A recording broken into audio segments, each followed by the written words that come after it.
Taiwan's Foreign Ministry Department of North American Affairs Director General Douglas Su welcomes U.S. Representatives Alan Lowenthal, John Garamendi, Don Bayer, and Omuwa Amata Coleman Raidwagon at Taipei Songshan Airport in Taipei, Taiwan in this handout image released August 14, 2022, Reuters. A delegation of U.S. lawmakers arrived in Taiwan on Sunday for a two-day trip during which they will meet President Tsai Ing-wen, the second high-level group to visit while there are military tensions between the self-ruled island and China. Beijing, which claims democratically governed Taiwan as its own territory, has conducted military drills around the island after U.S. House of Representatives Speaker Nancy Pelosi's visit to Taipei in early August. China has long claimed sovereignty over the island. Taiwan's government rejects China's claims and says the island's people should decide its future.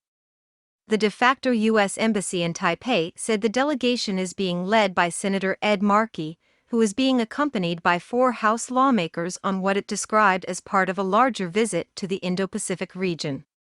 Taiwan's presidential office said the group would meet Tsai on Monday morning. Especially at a time when China is raising tensions in the Taiwan Strait and the region with military exercises, Markey leading a delegation to visit Taiwan once again demonstrates the United States Congress's firm support for Taiwan, it said in a statement. Markey chairs the Senate Foreign Relations East Asia, Pacific, and International Cybersecurity Subcommittee. The co-leaders of the visit are Representative John Garamendi of the Congressional Nuclear Weapons and Arms Control Working Group and Representative Don Bayer, a spokesperson for Markey said.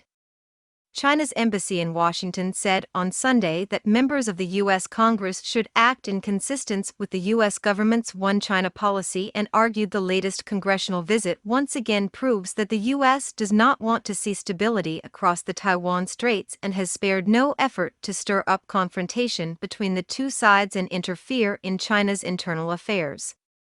A spokesperson for the White House National Security Council said members of Congress have gone to Taiwan for decades and will continue to do so, adding that such visits were in accordance with the United States' long-standing One China policy. Under that policy, the United States has official diplomatic relations with Beijing and not Taiwan. However, Washington does not take a position on whether Beijing has sovereignty over Taiwan, and is bound under U.S. law to provide Taiwan with means to defend itself. Markey's office said the lawmakers in Taiwan will reaffirm the United States' support for Taiwan as guided by the Taiwan Relations Act, U.S.-China Joint Communiques, and 6 assurances, and will encourage stability and peace across the Taiwan Strait. Shared interests.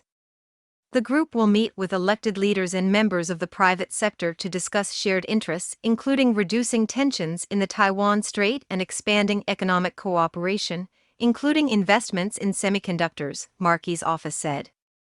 The delegation made a prior stop in South Korea, where Markey met South Korean President Yoon Suk-yeol. Taiwan's foreign ministry published pictures of 4 lawmakers being met at Taipei's downtown Songshan Airport having arrived on a U.S. Air Force transport jet, while Markey arrived at the Taoyuan International Airport. The delegation will meet with senior Taiwan leaders to discuss U.S.-Taiwan relations, regional security, trade and investment, global supply chains, climate change, and other significant issues of mutual interest, the de facto U.S. Embassy said. While China's drills around Taiwan have abated, it is still carrying out military activities. 11 Chinese military aircraft crossed the Taiwan Straits median line or entered Taiwan's air defense zone on Sunday, Taiwan's defense ministry said. 13 planes crossed the strait on Saturday, the ministry said.